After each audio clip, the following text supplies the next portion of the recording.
The dish Japan calls its own was invented in large part by starving people standing in illegal food lines in the rubble of Osaka. That's not a metaphor, that's the literal origin story of the bowl you think you know. Ramen. You picture pork broth, a soft-boiled egg, noodles with that signature springy bite.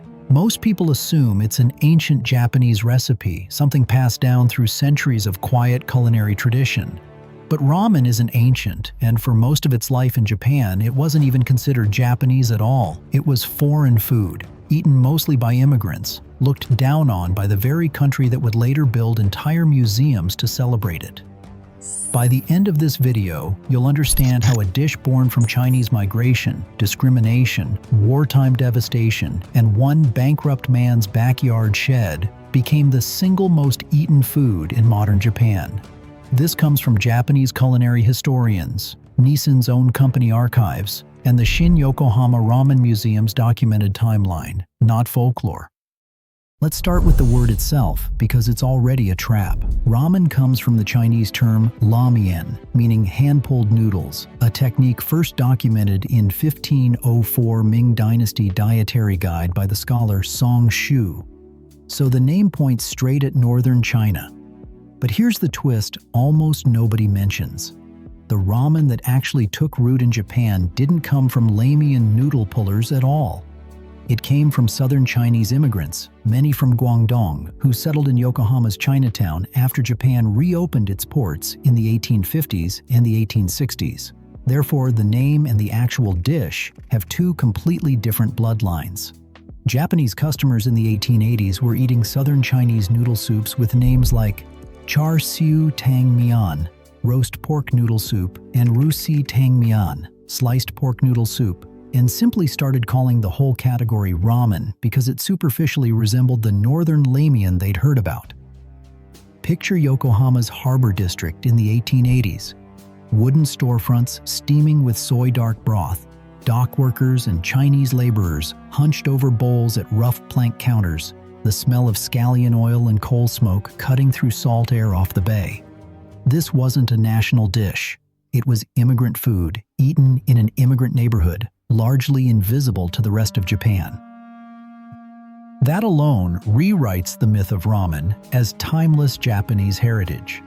But the reason it stayed a marginal, almost shameful food for the next 60 years is even harder to admit. Ramen carried the stigma of the people who sold it.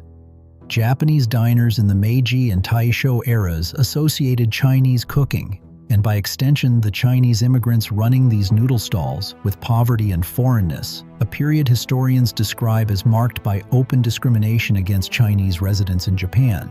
So even after the first dedicated ramen shop, Rai-Raiken, opened in Tokyo's Asakusa district in 1910, reportedly serving up to 3,000 bowls on a single busy day, the dish still wasn't called ramen in most of the country. It was called Chinese soba, Shina soba, a name that stuck all the way into the 1950s.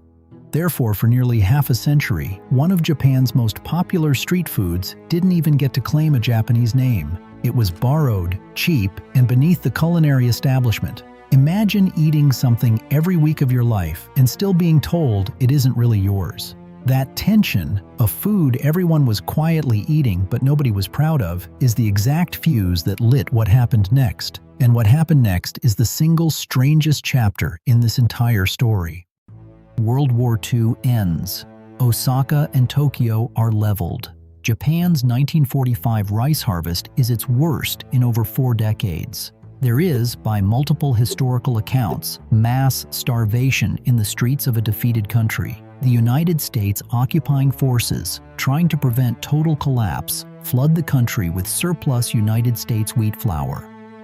But flour alone doesn't feed a hungry nation overnight. It creates a black market. Illegal, unlicensed noodle stalls spring up in bombed-out lots across Osaka and Tokyo, run by people with nothing left to lose, selling the one thing that could be made cheaply from that surplus wheat, noodle soup.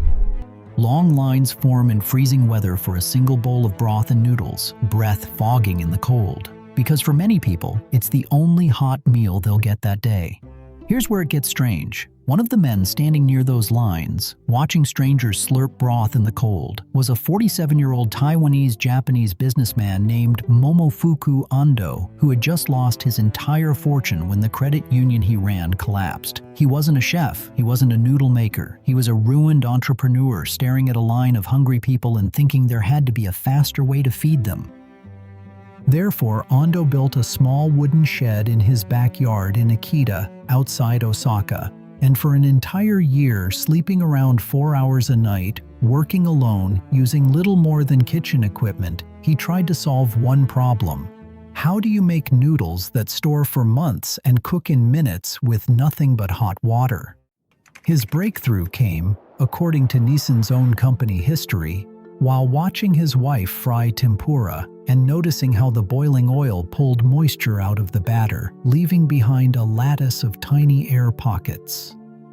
If frying could dehydrate food that fast, it could preserve noodles the same way, and those same pockets would let them rehydrate again in minutes.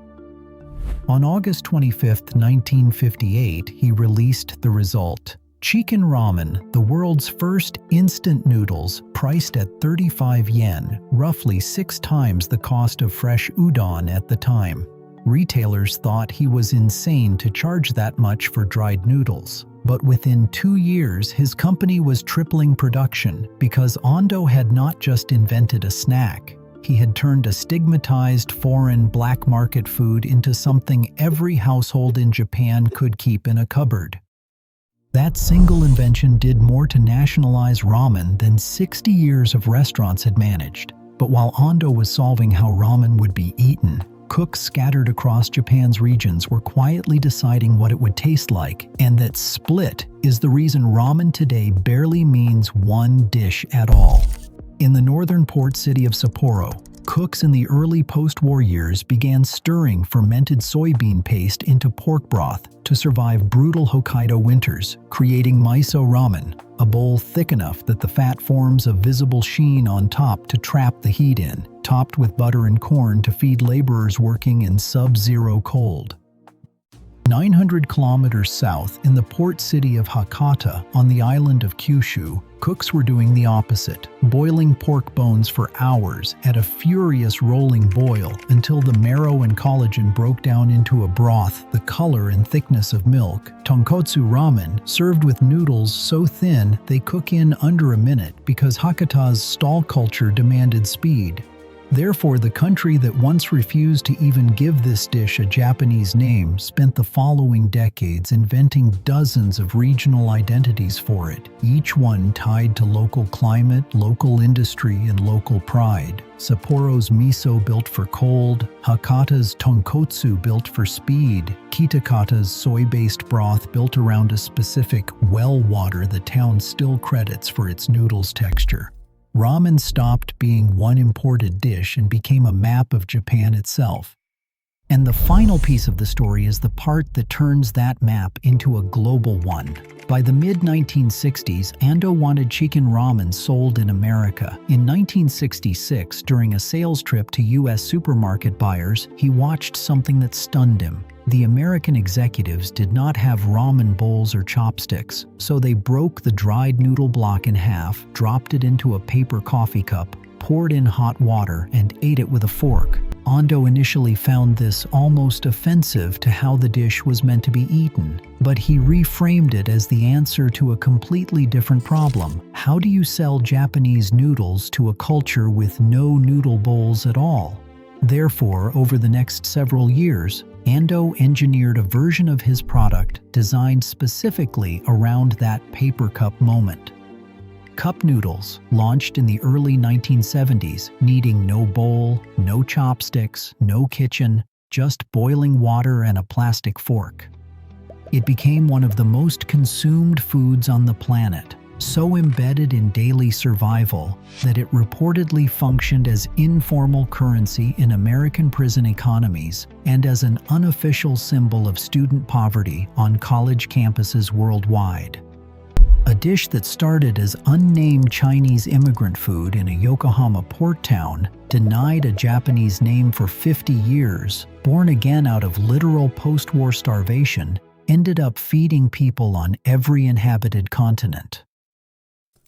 It's worth sitting with the fact that ramen's origin is still genuinely contested. Chinese culinary historians rightly point to ramen and centuries of Chinese noodle making as the technical ancestor, while Japanese food historians point to the specific broths, toppings, and regional styles built up over a century as distinctly Japanese inventions layered on top of a borrowed base. Both are true at once. Ramen isn't a stolen dish or a purely native one. It's what happens when a hungry, humiliated, rebuilding country takes someone else's noodle and refuses to let it stay foreign. So the next time you're waiting for a bowl at a ramen counter, remember what that line actually represents. It isn't a trend. It's 140 years of people standing in lines just like yours. Dock workers in the 1880s in Yokohama, discriminated against immigrants in the 1910s in Tokyo, starving families in 1946 in Osaka, all waiting for the same thing you are: a hot bowl of noodles that somehow, against every odd, became a national identity.